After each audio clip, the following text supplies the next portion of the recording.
अब फर्क आपको महसूस हो गया होगा। कांग्रेस देश की समस्या का नाम और भारतीय जनता पार्टी समस्या के समाधान का नाम,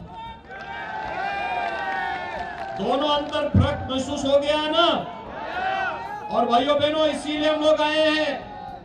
ये राजस्थान देश की त्याग और बलिदान की भूमि, देश को विपरीत परिस्थितियों में संबल देने वाली भूमि, देश की सीमाओं को सुरक्षित करने वाली भूमि और अपनी कला और स्थापत्य कला के साथ साथ अपने शौर्य के लिए, अपने पराक्रम के लिए, अपने पर्यटन के लिए, अपनी सौम्यता के लिए, अपने आतिथ्य सत्कार के लिए हमारी राजस्थान की भूमि जानी जाती है।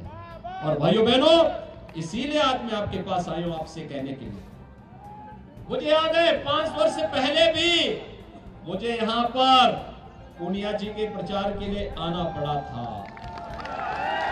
और मैं आपका आभारी हूं कि आपने यहां के सूखेपन को दूर करते हुए कमल खिलाने का काम किया था।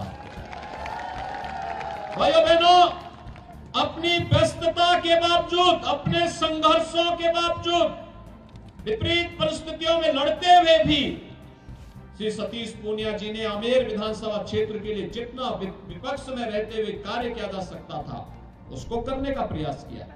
और आज एक बार फिर से भारतीय जनता पार्टी नेतृत्व ने उन्हें आपके बीच में यहाँ पर उतारा। जो लोग हम पे हंसते थे जब राम मंदिर के आंदोलन के दौरान, कहते थे कभी कभी सपना पूरा नहीं होगा, हमने कहा देखो तुम्हारे ऐसे तुम बोलते रहोगे, हम इन सपनों को साकार करने में विश्वास रखते हैं।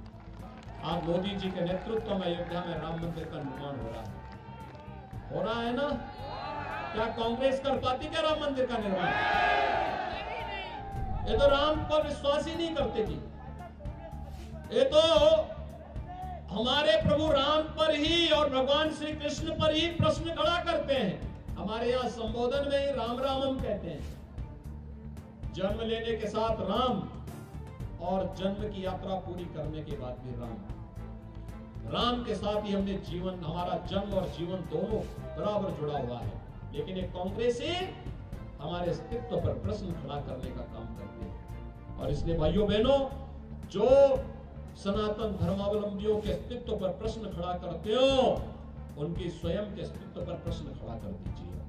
तो चुनाव उसका सबसे अच्छा माध्यम है।